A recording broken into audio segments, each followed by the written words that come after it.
오늘은 야곱 바로 알기 19번째 시간으로 본문은 창세기 35장 1절에서 5절입니다.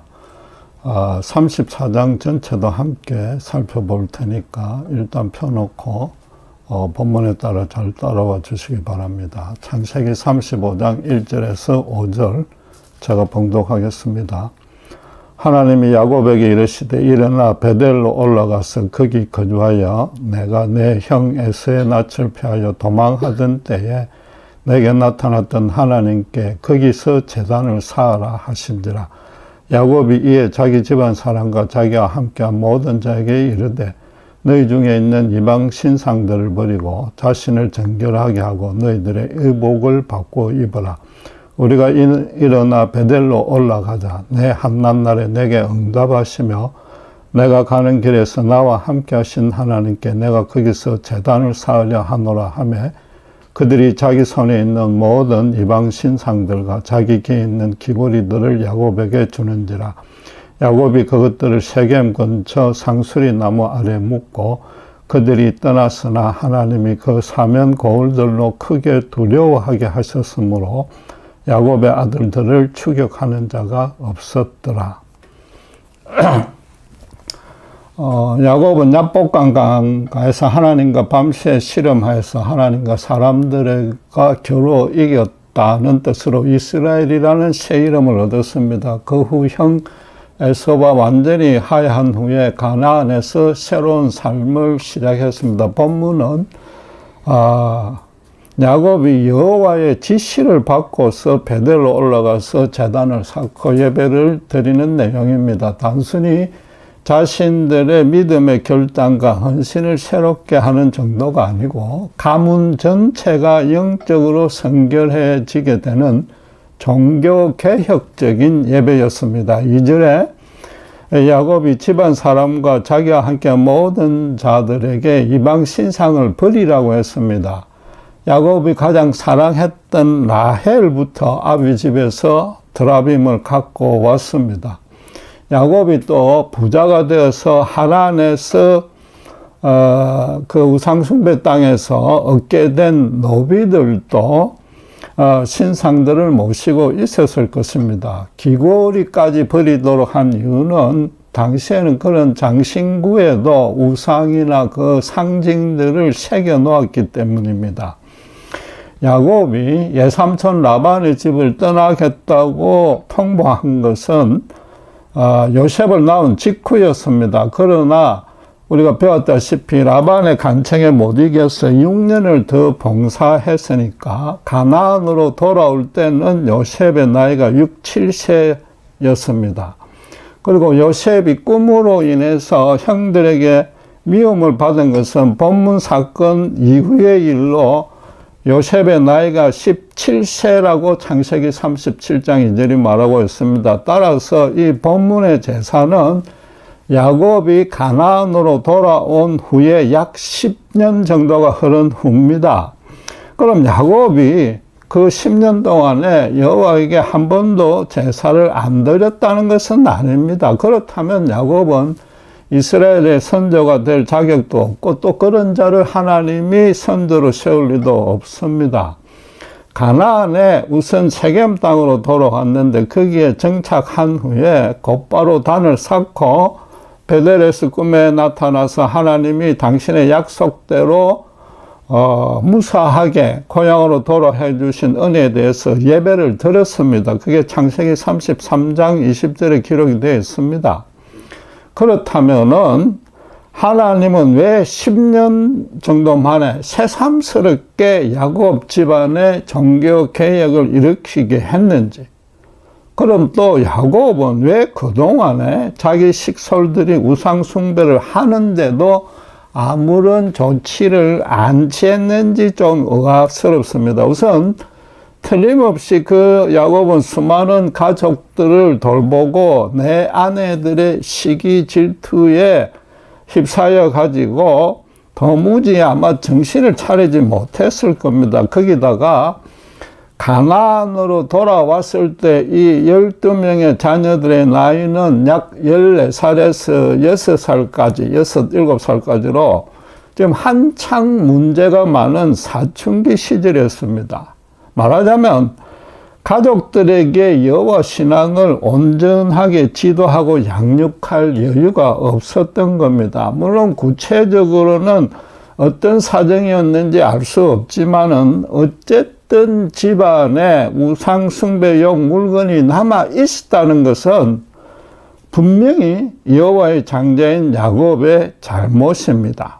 그런데 여호와가 단순히 그 잘못을 제거하려고 예배를 드리라고 명한 것이 아닙니다. 성경은 항상 앞뒤와 연결해서 전체 문맥에서 살펴봐야 되는데 바로 앞 34장에 기록된 사건 때문에 평소와 다른 특별 부흥 집회를 열게 한 것입니다. 야곱의 본처 레아에게서 난 딸 디나가 34장 1절에 보시면 세겜 땅에 여자들을 보러 나갔다가 휘 족속의 추작인 세겜에게 강간을 당했습니다. 성경에는 이 지명과 인명이 같은 경우가 종종 나오는데 지금 세겜이 그런 경우입니다. 사람 이름도 되고 지명도 됩니다. 야곱 가문은 세겜 땅 그 앞에 들판에서 세겜성 들판에서 장막을 치고 목축에 종사하고 있었는데 그 집안의 딸이라고는 디나 하나뿐이나니까 디나는 세겜성 안에 아마 여자친구들을 사귀었던 것 같습니다. 디나는 라헬의 아들 요셉과 비슷한 시기에 레아에게 태어났는데 강간을 당했을 때 그렇게 따지면은 10대 후반이었을 겁니다. 조기 결혼한 당시 습관에 비하면은 이미 완전한 숙녀가 된 것입니다. 그러니까 세겜은 이렇게 디나를 첫눈에 반해서 강간을 했지만은 더 깊이 사랑하게 되어서 그녀를 위로하고 아비인 하몰에게 꼭 아내로 삼게 해달라고 요청했습니다.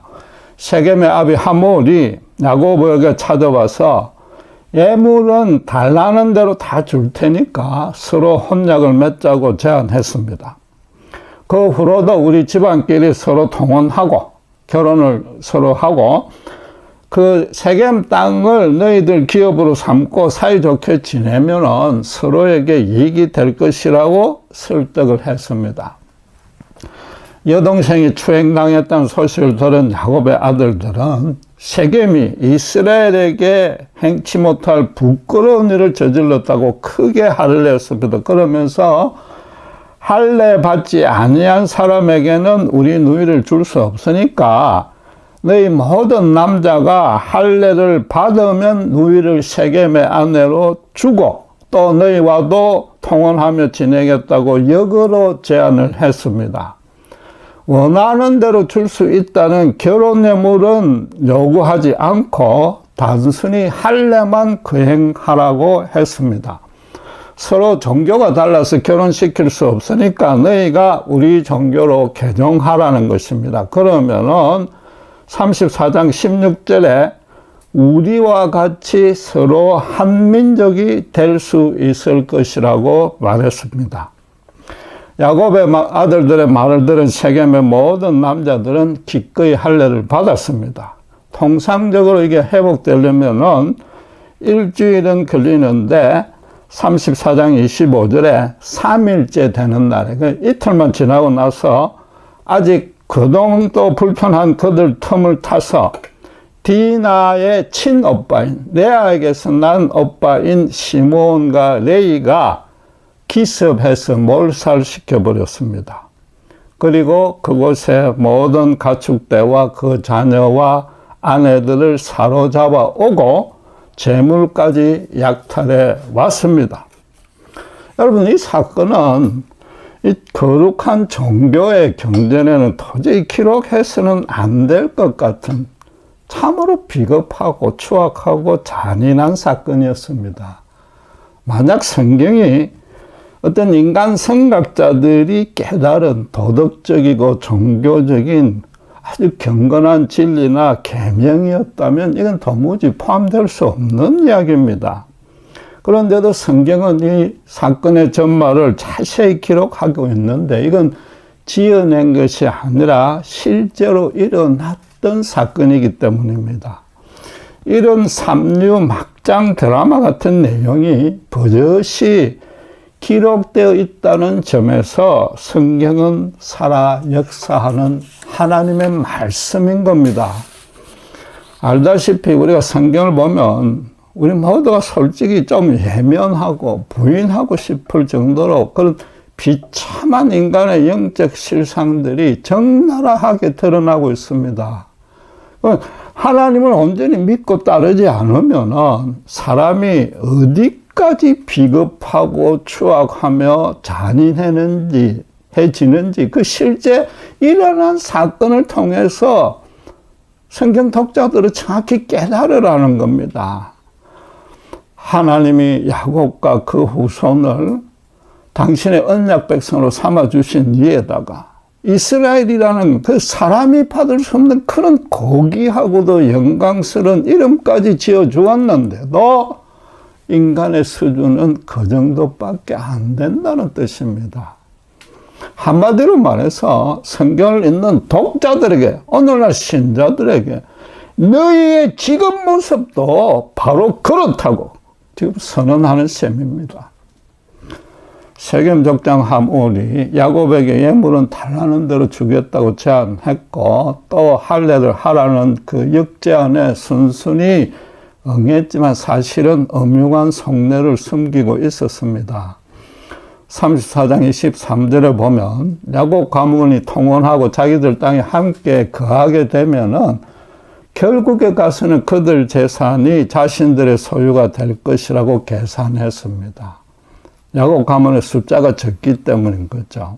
그러면 아들 세겜의 소원도 들어주고 야곱 가문의 재물도 자기들이 깨 되니까 일석이조였습니다.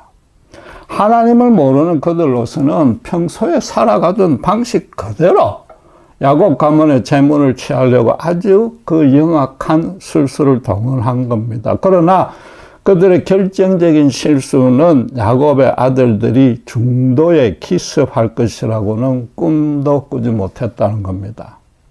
아마도 야곱이 라반의 집에서 20년간이나 아주 성실하고 정직하게 봉사했다는 사실이 인근에 이미 소문이 나 있었기 때문에 그 아들들의 말도 전혀 의심치 않았을 것입니다.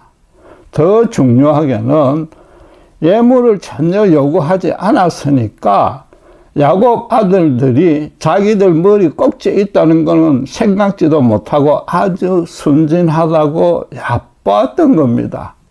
그러나 그 결과는 자기들이 먼저 엄중한 속내를 숨겼으니까 결국 자기들 잘못에 대한 벌을 스스로 받아 먹는 꼴이 된 겁니다. 남을 속이면은 더 큰 속임을 당하는 것이 인간 사회에 돌아가는 원리고 그게 사실은 하나님이 마련해 놓은 섭리입니다. 할례보다 믿음이 우선이지 할례 받는다고 믿음이 생기는 건 아닙니다. 여호와가 먼저 아브라함에 와서 복의 근원으로 세워주시고 그 후손을 창성케 하시며 가나안 땅을 기업으로 주겠다는 약속을 하셨습니다. 그리고 그 약속을 아브라함이 믿자 그의 몸에 각인시켜서 영원히 그 약속을 보장한다는 표시로 할례를 하라고 명했습니다. 그렇다면은 그 언약에 동참하고 헌신하려는 자만이 할례를 받아야 되는 겁니다. 야곱의 두 아들들이 세겜 백성에게 할례를 하면 한민족이 된다고 말했으니까 형식적으로는 아마 서약을 시켰을 겁니다. 그러나 세겜 사람들로서는 입으로만 맹세하고 나중에 취소하면 된다고 아주 가볍게 여겼을 겁니다. 문제는 시므온과 레위가 이 일을 두고 하나님께 전혀 기도하지 않았다는 겁니다. 나중에 야곱으로부터 이 일로 인해서 크게 야단을 맞았으므로 할례 언약은 몰라도 중간에 기습하려는 계획은 아비에게도 통보하지 않았던 겁니다. 예나 지금이나 인간은 거짓말 정도는 아무 죄의식 없이 해사로 행하고 있다는 증거입니다. 하나님의 섭리대로 세겜이 먼저 야곱을 속였던 거짓말의 벌을 받았듯이 지금 야곱도 따지고 보면 아비 이삭을 속였던 잘못 때문에 거꾸로 지금 자식들에게 속임을 당하고 있는 셈입니다. 시므온과 레위는 잔인하게 살인을 장행했고 아내자들을 다 사로잡아 왔으니까 세겜의 모든 가정들을 다 파괴해버렸습니다. 틀림없이 그들을 포로를 노예로 삼았을 것이고 어쩌면은 복수한다는 핑계로 강간도 했을 겁니다. 여동생 디나도 졸지에 청산가부가 됐습니다. 그들은 여호와의 이름을 팔아서 개인적인 원한을 갚았으며 이 모든 사악한 죄악을 범했습니다. 그들의 나이가 이제 겨우 20대 초중반의 청년들이었습니다. 하나님이 노아 홍수 때에 창세기 8장 21절에 사람의 마음에 계획하는 바가 어려서부터 악하다고 한탄하신 그 말씀 그대로인 겁니다. 이 사건을 하늘에서 굽어 보시는 여호와 하나님의 심정이 여러분 어떠했겠습니까? 인간적인 표현이지만은 너무나 비통해서 가슴이 찢어지는 것 같았을 겁니다. 이스라엘이 여호수아의 인도하에 하나님께 순종해서 여리고성에서 큰 승리를 얻었는데 그 다음에 탐욕에 젖은 아간이 재물을 노력하는 바람에 아이성에서 또 크게 패했습니다. 여호수아는 아간을 돌로 쳐서 심판했고 그 탈취한 모든 재물은 불로 태웠습니다. 시므온과 레위가 그 400년 전에 아간 이상의 엄청난 죄를 범했으나 하나님은 단지 베델에 가서 제사를 지내라고만 지금 명령합니다. 목숨도 살려주고 탈취한 재물과 포로도 그대로 두었습니다. 그렇다고 그들의 죄악을 인정내지 방관한 것은 결코 아닌 겁니다. 당신께서 야곱에게 주신 그의 후손을 창생케 해준다는 그 한 가지 약속 때문에 그냥 둔 겁니다. 야곱에게 당신과 사람들과 겨루어서 이겼다는 이스라엘이라는 새 이름을 주었는데 아직은 야곱 가문의 숫자가 이스라엘의 숫자가 사람들과 겨루어 이길 만큼 되지 않았기 때문인 겁니다. 본문에서 주목할 사항은 여호와의 제사드리라는 지시를 받자 야곱이 먼저 가족들에게 우상신상과 기그리를 제거하라고 지시했다는 겁니다. 이 사건으로 뒤늦게나마 야곱은 영적으로 크게 각성한 겁니다. 아무리 바빠도 하나님과의 교제가 먼저인데 자기는 집안일 돌보느라고 그 순서를 거꾸로 하면서 살고 있었다는 사실을 비로소 이제 깨달은 겁니다. 평소에 집안 여인들이나 노비들의 그 기글이나 종들의 신상이 눈에 거슬리긴 했는데도 자기 일에 바쁘다는 핑계로 크게 신경 쓰지 않고 지냈던 겁니다. 가뜩이나 조용하고 온유하며 묵묵히 인내하는 성격인지라 이제 그 사춘기 애들 자식들도 그냥 아주 자유롭게 키웠던 것 같습니다. 이 디나 사건이 끝난 후에 야곱이 두 아들들 불러놓고 어떻게 야단쳤습니까? 34장 30절 보겠습니다. 34장 30절에 제가 봉독하겠습니다. 야곱이 시므온과 레위에게 이르되 너희가 내게 화를 끼쳐 나로 하여금 이 땅의 주민 곧 가나안 족속과 브리스 족속에게 악취를 내게 하였도다. 나는 수가 적은즉 그들이 모여 나를 치고 나를 죽이리니 그러면 나와 내 집이 멸망하리라. 먼저 나로 이 땅 주민에게 악취를 내게 하였더라라고 꾸짖었습니다. 시체말로 아비 얼굴에 똥칠을 해서 얼굴을 들고 다닐 수 없다는 겁니다. 이번 일로 이방 족속들 앞에 아비로서 그보다도 여호와 언약의 장자로서 면목이 전혀 서지 않는다는 겁니다. 누구라도 이 사건을 듣는 사람은 20대 초중반의 아들들이 저지른 그 끔찍한 살인과 약탈은 아버지가 지시했다고 믿을 것입니다.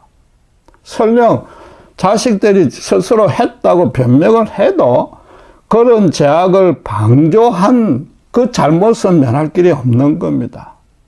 세겜 백성들도 야곱이 라반의 집에서 20년간이나 아주 정직하고 성실하게 봉사했던 소식을 이미 들었을 겁니다. 그래서 동족이 아닌데도 자기들 사이에 우고하는 야곱을 존경하고 있었을 텐데 하루아침에 천하의 악당으로 멸시받게 생긴 겁니다. 야곱은 그보다 더 중요하게 뭐라고요? 나는 수가 적으니 결국 그들이 모여서 치고 죽이고 그래서 자기 가문이 멸망당할 것을 크게 걱정한 겁니다. 세겜 백성을 진멸시켰으니 똑같은 복수를 당할 것은 정해진 사실이었습니다. 그럼 야곱 자신도 죽을 것이므로 사실상 본인이 창피당하는 것은 문제가 아니라는 겁니다. 어차피 지금 죽을 판국이니까. 실제로 사람들은 나무 일에 뭐 그리 세세하게 신경 쓰지 않고 죽고 나면 그 사람에 대해서 금방 잊어버립니다. 야곱은 지금 평생의 소원인 여호와의 언약이 완전히 무산되는 것을 가장 크게 염려한 겁니다. 이제 야곱에게는 다른 방도가 없습니다. 여호와 하나님에게 진정으로 회개하며 용서를 비는 수밖에 없습니다. 평소에 눈에 거슬렸던 우상신상을 없애지 않고는 하나님이 제사부터 받아들이지 않을 것을 야곱이 모를 일은 없는 겁니다. 그래서 야곱은 이전에 신상을 버리고 자기를 정결케 하고 의복을 갈아입으라고 세 가지를 지시합니다. 육신과 영혼 모든 면에서 여호와께 정결하게 바쳐질 수 있도록 준비하라는 겁니다. 그리고 그 결과를 성경은 5절에 그들이 떠났으나 하나님이 그 사면 골들로 크게 두려워하게 하셨으므로 야곱의 아들들을 추격하는 자가 없었더라고 말합니다. 만약 이런 정결 절차를 행하지 않았으면은 하나님은 어떤 방식으로든 시므온과 레위에게 벌을 받게 했을 것이라는 뜻입니다. 하나님은 야곱이 당신의 장자의 모습을 회복하자 여호와 언약의 가문이 사라지지 않게끔 해준 것입니다. 이게 야곱이 가장 크게 걱정했던 일이지만 사실은 하나님도 가장 염려했던 일로서 그래서 말씀드린 대로 시므온과 레위를 당장 심판하지 않았던 겁니다. 그리고 정말로 더 중요한 사항이 하나 있는데 지금 가나안 족속들에게 두려운 마음이 든 것은 야곱 가족이 제사를 드리기 전이었다는 겁니다. 4절, 5절, 6절에 자세히 보면은 세겜에서 우상 신상들을 상수리 나무 아래에 묶고서 그리고 단을 쌓을 베델로 출발했습니다. 그 후에 제사 드리기 전에 단지 우상만 제거했더니 야곱을 추격하는 자가 없었다고 말하는 겁니다. 예수님은 산상수훈 마태복음 5장 23절 24절로 예물을 제단에 드리려다가 거기서 너 형제에게 원망 들을 만한 일이 있거든 생각나건 예물을 제단 앞에 두고 먼저 가서 형제와 화목하고 그 후에 와서 예물을 드리라고 가르쳤습니다. 예배가 문제가 아니라 성화가 먼저라는 겁니다. 신자답게 사는 게 먼저라는 겁니다. 순종이 먼저라는 겁니다. 그래서 여호와는 사울 왕이 잘못 드린 제사를 받지 않고 사무엘 선지를 통해서 사무엘상 15장 22절에 순종이 제사보다 낫고 듣는 것이 순양의 기름보다 낫다고 선포했습니다. 바울도 로마서 12장 1절에 너희 몸을 거룩한 산 제사로 드리라고, 즉 삶에서부터 거룩해져야 된다고 권했던 겁니다. 야곱이 우상을 땅에 묻자 곧바로 하나님의 권능이 온 가나안 땅에 전부에 그 역사했던 겁니다. 모든 사람들이 야곱 가족을 두려워하게 만들었습니다. 이거 너무나 신령하고도 오묘한 하나님의 은혜로운 역사입니다. 여호와가 능치 못할 일이 없으니까 뭐 당연한 일이라고 여기고 치워서는 안 됩니다. 상수리 나무라는 것은 아주 큰 그런 나무인데 원래 그게 우상을 숭배하는 장소입니다. 한국에도 큰 나무나 큰 바위 옆에 사당을 지어놓고 천지신명에게 비나이다 안락하고 풍요, 심지어 아들 낳게 해달라고 비는 그런 것과 똑같은 곳입니다. 야곱은 지금 그 신상들을 우상을 숭배하는 장소, 말하자면 사탄이 활개치는 그 본거지에 묻은 겁니다. 당시에 야곱이 그걸 분명히 인식했든 안 했든 간에 사탄의 것들을 사탄에게 되돌려 준 겁니다. 이는 사탄으로서는 정말로 깜짝 놀랄 일이었습니다. 역사상 처음으로 자기에게 직접 대놓고 행동으로 거역하는 자가 나타난 겁니다. 다른 모든 사람들은 지금껏 두려워서라도 하지 못하던 일을 야곱이 한 겁니다. 라헬은 레아보다 아들을 더 낳게 해달라고 드라빔에게 빌고 또 빌었는데 야곱은 오히려 그런 것들이 여호와 은혜를 받는데 가장 큰 장애라고 믿고 가감하게 몽땅 땅에 묻었습니다. 다시는 그것들을 찾지도 않고 미련도 가지지 말고 아예 영원한 작별을 고하라는 겁니다. 자식들과 아내들과 노비들 앞에서 여호와 언약의 장자로서 가문의 지도자로서 마땅히 행해야 될 바를 한 겁니다. 라헬은 물론이고 모든 아내들과 아들들과 노비들 또한 야곱의 그 경건한 위험 앞에 어떤 신령한 두려움이 없었을 겁니다. 야곱은 여호와를 이긴 자로서 여호와 그분을 대신해서 사탄에게 대적했던 겁니다. 그래서 이때 가장 크게 두려워한 것은 사실은 사탄이었습니다. 또 그 당연한 결과로서 사탄에 미혹되어서 노예가 되어 있는 가나안족 속의 마음에도 자연히 까닭 모르는 기분 나쁜 그 두려움이 임했던 겁니다. 여러분, 목축의 대가인 야곱이 자녀들의 신앙교육을 게을리할 만큼 그 특유의 성실성으로 일을 했으면 10년간 재산이 얼마나 더 늘어났겠습니까? 그런데도 자기들 동족 세겜의 남자들이 무참하게 진멸 당했는데 아무도 추격해 오지 않았던 겁니다.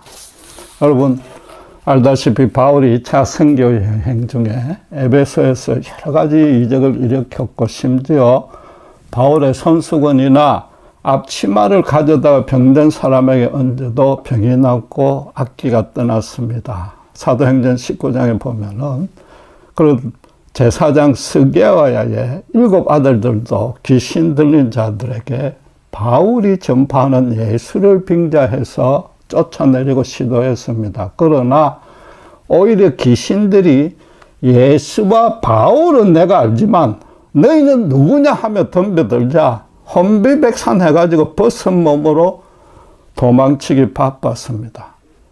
예수님을 진심으로 믿지 않고 그저 형식적 주술적으로 그 이름만 불렀기에 귀신들에게 무참히 패배한 것입니다. 그 엄청난 강경을 목격한 에베소 인근의 마술사들이 5만이나 되는 그런 가치가 있는 마술에 관한 책을 모아다가 사도행전 19장 19절에 불을 살랐습니다. 마술은 불소식에 불과하지만 예수님을 순전히 믿으면 그 큰 권능이 따른다는 진리를 자기 눈으로 확인했기 때문인 겁니다. 지금 야곱 집안의 우상과 장신군들도 아무 능력도 발휘하지 못하고 그저 땅에 파묻혀서 그러므로 쓰이는 것 말고는 용도가 없습니다. 여러분, 이 참으로 흥미롭지 않습니까? 바울이 자기 손수건이나 앞치마에 예수님의 이름이나 십자가 형상을 그려놓았을 리는 없습니다. 그런데도 그것만 접촉해도, 즉 구태여 예수님의 이름으로 명하거나 기도하지 않았어도 악귀가 쫓겨나가고 불치병이 나았습니다. 12년간 혈류병을 앓던 여인이 예수님의 옷자락만 스쳐도 완치되었던 그 동일한 이적이 일어난 겁니다. 바울의 소지품에 능력이 있는 것도 아니요, 바울에게 능력이 있는 것도 아니요, 그와 함께하는 예수님이 바울의 그 순전한 믿음과 헌신을 통해서 심지어 바울이 그 장소에 없는데도 역사해 준 겁니다.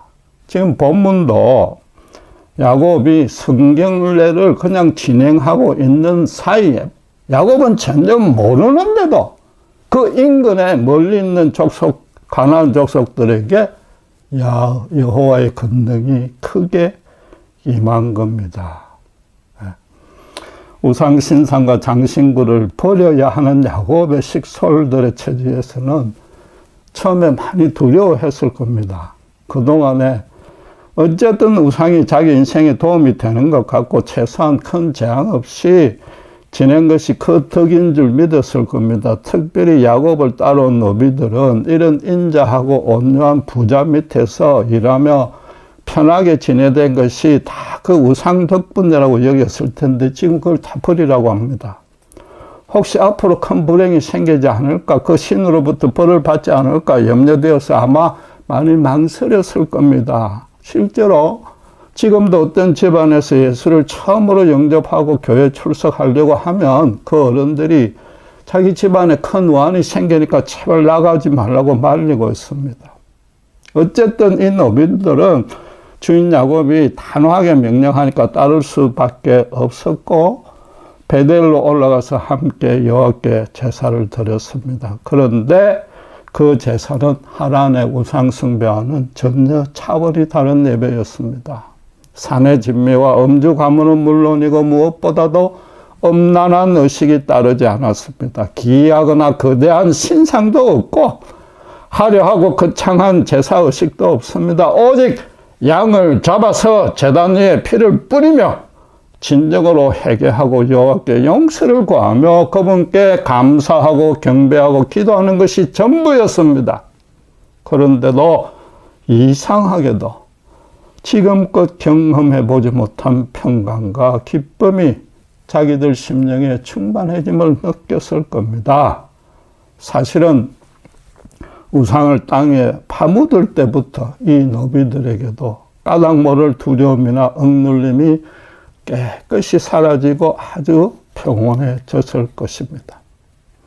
율법에는 이스라엘 전 백성이 1년 동안 지은 모든 죄를 사하려고 대제사장이 딱 하루 지성소에 들어가서 언약궤 위에 양의 피를 뿌리는 대속죄일 규정이 있습니다. 그날 또 다른 양 한 마리를 잡는데 이는 그냥 살려서 강야로 내보냅니다. 강야는 사탄이 거하는 곳으로 인식되므로 백성들의 모든 죄를 그 원흉이자 근원인 사탄에게 돌려보낸다는 의미입니다. 이는 바로 어린 양으로 오신 예수님의 십자가 대속 구원을 예표합니다.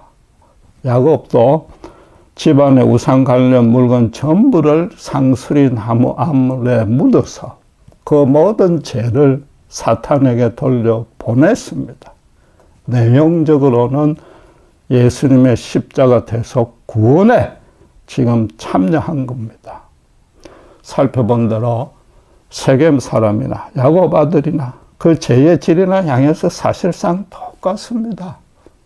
하나님의 공의로만 따지면 지금도 지구상의 모든 인간이 당장 심판받아 아무도 남지 않아야 되고 그 중에 저부터도 죽어야만 됩니다.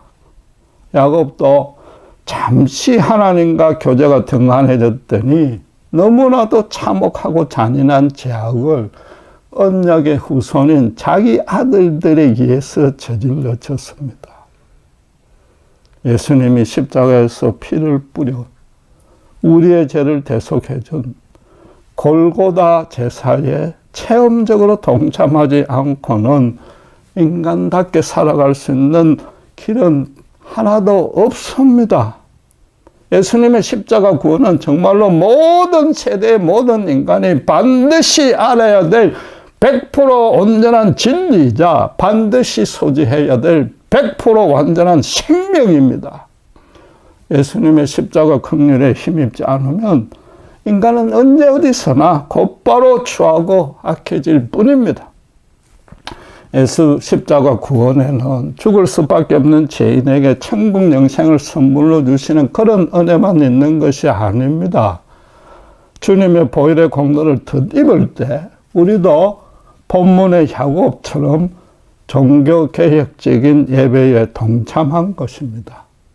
사탄의 노예가 되어 있었던 옛사람을 십자가에 함께 묶어서 죽였습니다. 사탄의 소유였던 것을 사탄에게 되돌려 준 겁니다. 한 명의 죄인이 예수를 구주로 영접하여 새로운 피조물로 거듭날 때는 천국에서는 큰 잔치가 벌어지는 반면에 사탄의 나라에서는 사탄이 가장 먼저 큰 두려움에 벌벌 떨게 되는 겁니다. 사탄은 신자를 시험하고 유혹은 할 수 있어도 더 이상 결코 넘어뜨릴 수 없습니다. 그렇다면은 지금도 사탄의 지배 아래에서 미혹되어 있는 세상 사람들도 본문의 야곱 가족에게처럼 신자 앞에서는 아무 힘을 쓰지 못하는 존재가 되는 겁니다. 신자가 정말로 신자답게 서 있으면 함께 하시는 예수님의 그 빛과 권능이 어떤 방식으로든 불신자들에게서 전해져서 그들로 경건한 두려움에 쌓이게 만듭니다. 사탄도 신자에게 꼼짝 못하는 판국에 사탄의 졸개인 그 흑암의 권세들과 귀신들과 사탄의 노예인 세상 사람들이 신자들을 어떻게 해볼 도리는 절대로 없는 겁니다. 그러니까 예수님이 너희 몸만 죽이는 사람은 두려워하지 말고 몸과 영혼을 함께 지옥에 멸할 그런 하나님을 두려워하라고 말씀하신 겁니다. 여러분, 우리가 그런 신분과 위치에 있습니다. 단순히 사탄을 이기는 권능에 좋아하는 뜻이 아닙니다. 제자들이 사탄이 전도여행 때 하늘에서 번개처럼 떨어지는 걸 보았다 했지만 예수님은 그걸로 만족하지 말라고 그랬습니다. 형식적으로 주술적으로 믿으면 스기야 제사장의 7 아들처럼 도리어 무참하게 패배할 수 있습니다. 예수 믿는 일에 등한히 하면 큰 불행이 닥친다고 겁주려는 뜻도 아닙니다. 여러분, 그 정반대입니다. 정말로 우리의 심령의 중심이 예수님의 십자가 은혜에 100% 순전하게 집중되어 있으면 우리로 인해서 주변의 영혼들이 완전히 뒤집어지는 역사가 일어난다는 겁니다. 세상을 거룩하게 바꾸는 일이 신자에게 달렸습니다. 신자가 그렇게 하지 않으면 세상은 소망이 없습니다. 여러분, 지금 코비드 사태로 모든 사람이 까닭 모르는 불안감에 사로잡혀 있는데 지금이야말로 신자는 더욱 그래야 됩니다. 예수님이 우리들은 눈앞에 문제나 고난 없애려고 십자가에 죽으신 것이 아닙니다. 전 세상과 견주어도 더 크신 그분이 십자가에서 당신의 전부를 우리에게 주셨습니다. 우리 또한 우리 전부를 바쳐서 이 세상을 거룩하게 바꾸라는 겁니다. 우리 주변에서부터 예수님을 처음부터 끝까지 증명해내시고 목에 칼이 들어와도 지금처럼 진멸당할 위치에서도 하나님 앞에 성결하게 서고 그분의 진리 안에서 살아가야 됩니다. 그럼 우리부터도 항상 기뻐하며 범사에 감사할 수 있게 되고 그런 우리를 보는 주변 사람에게도 그 예수님의 기쁨과 감사가 전해질 수 있는 겁니다. 요컨대 골고다 십자가의 예수님만이 우리 자신뿐 아니라 주변 모든 불신자들에게도 알파요 오메가요 처음이자 끝인 것입니다. 기도하겠습니다. 하나님 아버지 은혜를 감사합니다.